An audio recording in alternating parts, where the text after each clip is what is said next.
Good morning प्रशिक्षुओं। DElEd प्रशिक्षु 2019 second semester के समस्त प्रशिक्षुओं का इस यूट्यूब चैनल पर हार्दिक स्वागत है। जैसा कि हम पिछली कक्षाओं में तमाम टॉपिक पे चर्चा किए हैं, आज हम भारत का औद्योगिक विकास एवं उसके प्रमुख उद्योग के बारे में चर्चा करेंगे। किसी भी देश के आर्थिक विकास में उद्योगों की महत्वपूर्ण भूमिका होती है। उद्योग किसी भी देश को तीव्र आर्थिक विकास में महत्वपूर्ण भूमिका निभाता है। कि किसी भी देश का विकास कितना ज़्यादा हो रहा है, यह इस बात पर निर्भर करता है कि उस देश में उद्योगों का विकास कितना हुआ है। जब किसी एक जैसी वस्तु या सेवा व उत्पादन अनेक फर्मों के द्वारा किया जाता है तो ये सभी फर्म मिलकर उद्योग कहलाते हैं। जैसे लोहा उद्योग के अंतर्गत राउरकेला, दुर्गापुर, बोकारो तथा टाटा आयरन एवं स्टील कंपनी सभी कंपनी शामिल है। भारत में औद्योगिक उपक्रमों को मुख्य रूप से दो भागों में बांटा जा सकता है: सार्वजनिक क्षेत्र एवं निजी क्षेत्र। सार्वजनिक क्षेत्र के अंतर्गत ऐसे उपक्रम जिन पर सरकारी विभागों अथवा केंद्र या राज्य सरकारों द्वारा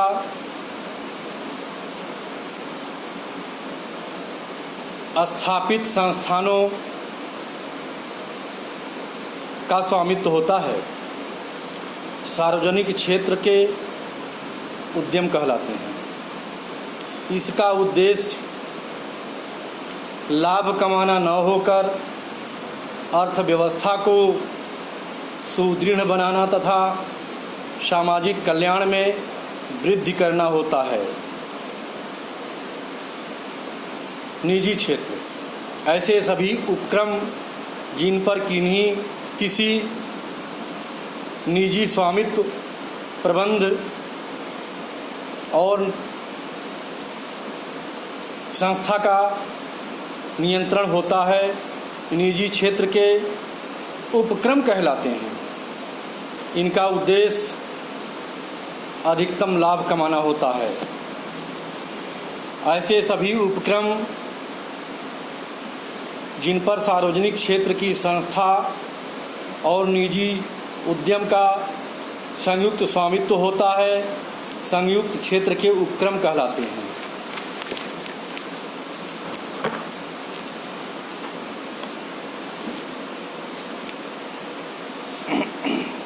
अन्य निजी उपक्रम, इसके अंतर्गत उपर्युक्त के अतिरिक्त अन्य उपक्रम आते हैं।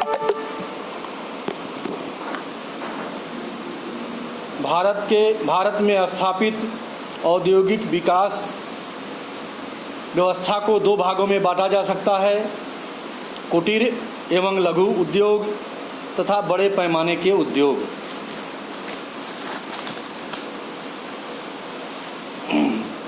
कुटीर उद्योग वे उद्योग हैं जो अंशतः परिवार के सदस्यों की सहायता के द्वारा आंशिक अथवा पूर्णकालिक व्यवस्था के रूप में किए जाते हैं। ये उद्योग पूर्णतः या अंशतः परिवार के सदस्यों द्वारा ही चलाए जाते हैं, कुटीर उद्योग कहलाते हैं। कुटीर उद्योगों में निम्न विशेषताएं पाई जाती हैं। कुटीर उद्योग मुख्य रूप से ग्रामीण क्षेत्रों से संबंधित होते हैं। ये कृषि व्यवसाय से संबद्ध होते हैं। इनमें अधिकांश कार्य मानवीय श्रम द्वारा किए जाते हैं। इन उद्योगों में मुख्यतः परिवार के सदस्य ही कार्यशील रहते हैं।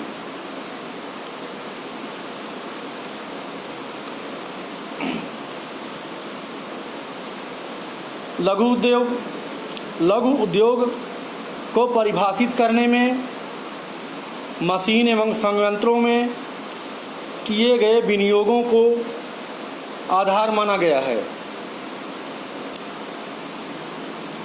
1991 में लघु उद्योग में विनियोग सीमा 60 लाख रुपए, सहायक उद्योगों में 75 लाख रुपए और अति लघु इकाइयों में 5 लाख रुपए रखी गई थी।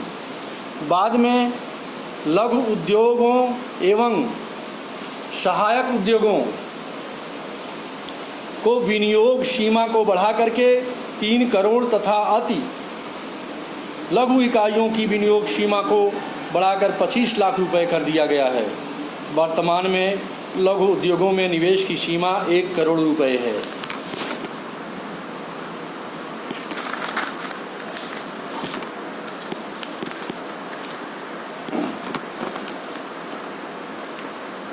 जैसा कि हम जानते हैं कि उद्योग, लघु एवं कुटीर उद्योग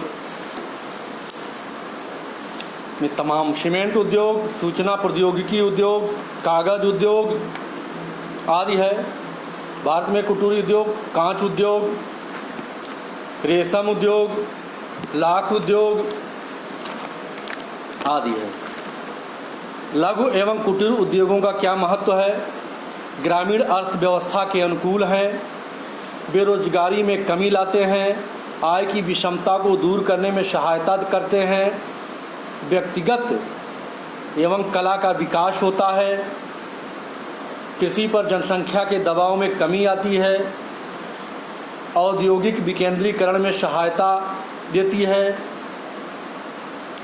शीघ्र उत्पादन उद्योग होता है, विदेशी मुद्रा की प्राप्ति होती है, आयात पर कम निर्भर रहते हैं, स्थानीय साधनों का प्रयोग होता है।